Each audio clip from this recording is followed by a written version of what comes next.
Hey all, head again. So I'm going to talk to you this time about arenas and obviously arena fighting. So first section, you click arena at the bottom, and obviously you've got quite a few of the PvP battles. So what we're interested in is arena. So as you can see with arena, the rewards, you get 3 diamonds on a weekly basis and on a daily basis. So it's one of your biggest source of incomes for diamonds that you're going to get, so it's important that you obviously maximize these. In the store, you've got shards that you can pick up for so you've got your soul shard. These random, you can refresh and they change daily. You can pick up Luna, who's probably one of the first heroes that you'll max out. Miyamoto, who I actually think is a very underrated hero, and Loki. You can sometimes get a purple hero instead of the Esco shard scroll, or instead of where the Necrodancer is. So it's worth having a look at that. So before you start an arena, obviously you have 2 formations. You have the formation that you set that you would use for things such as World Boss and Sky Arena, and then you have your actual arena formation, which is used for Honor Arena, Arena itself, etc. So you'll need to select 7 heroes, and then you will encourage as well. So encourage, for those who aren't aware, is where you add support heroes that don't actually fight, but they in some way increase the stats of your main heroes.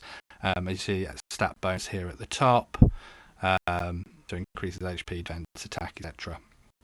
So going back, one of the big things I sort of found in arena is you don't necessarily need a tank. Or heals, to be honest. If you can damage enough, you're generally stronger to fight without it.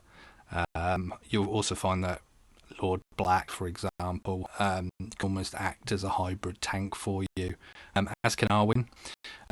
So when setting the lineup for arena, generally I look at what the heroes bring to the table.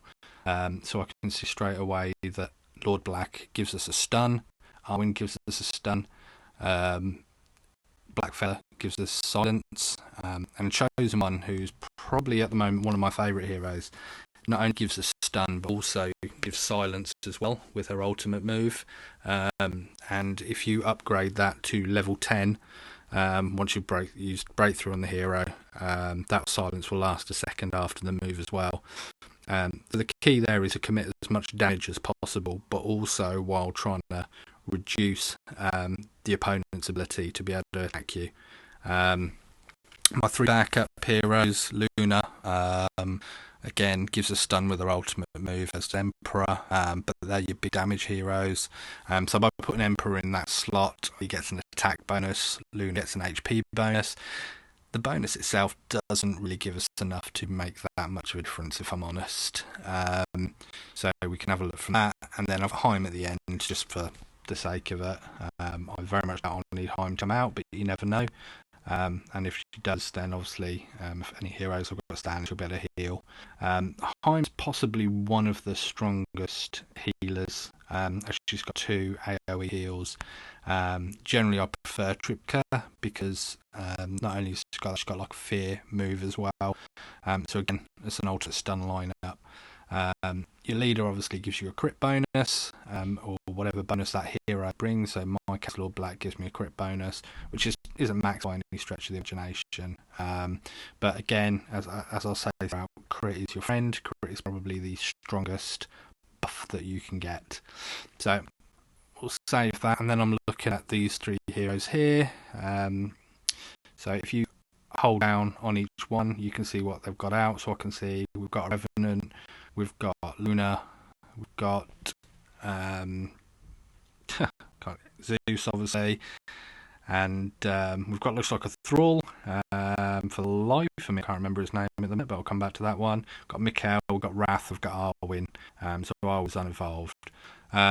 So as I'm going through, I'll be looking at the type. So obviously we've got water, grass, wind, grass, wind.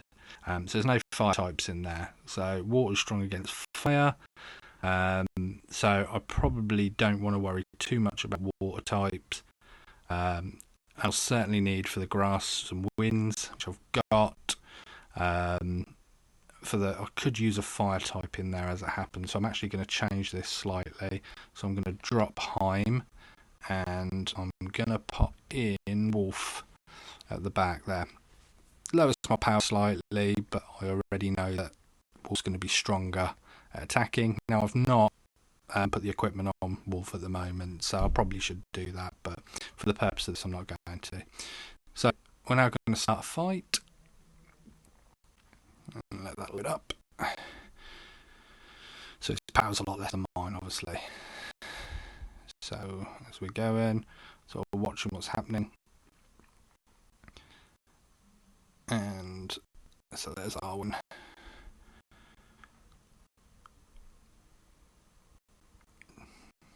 Okay, just let that fight go through. I can see he's dying quickly, which is good. War Grider, that's the one I was trying to think of. Okay, so when you win, obviously your score goes up slightly. If you lose, you don't lose score, but you can't attack for a while. So you want to be aimed as high as possible. So click on rank. You can see where you compare to everybody else on your server. Go from there. So that's the basis of Arena. Obviously you've got some achievements on there.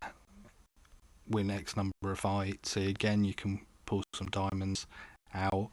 Unfortunately, the Dragon Slayer one I'm going to struggle with a bit, but I might try put some weak heroes on and just having a play, see if I can go from there, just to pick up the 60 diamonds, to be truthful. Because obviously part of the key of this game is to maximise your diamond income. So that's how Arena works, and obviously you can just go through constantly fighting each. But do always remember to check what opponents' heroes have got out, because you can be surprised, especially if they're close in rating, which is the last thing that you want to happen. Just going through, so let's get rid of Wolf. Let's put Heim back in because this one's got fire. So you can attack 6 times within a go. That refreshes constantly.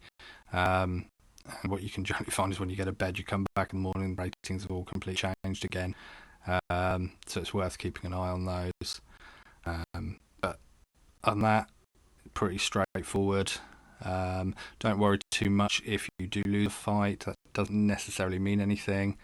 A lot of this game is based on luck, as well as obviously level of heroes, whereas silence is timed, etc. So it may be that a fight you would win 99 times out of 100, you could potentially still lose one if you're really unlucky. And I guess that's part of the appeal. But so that's Arenas. So thank you very much, everyone, and we'll pick up again.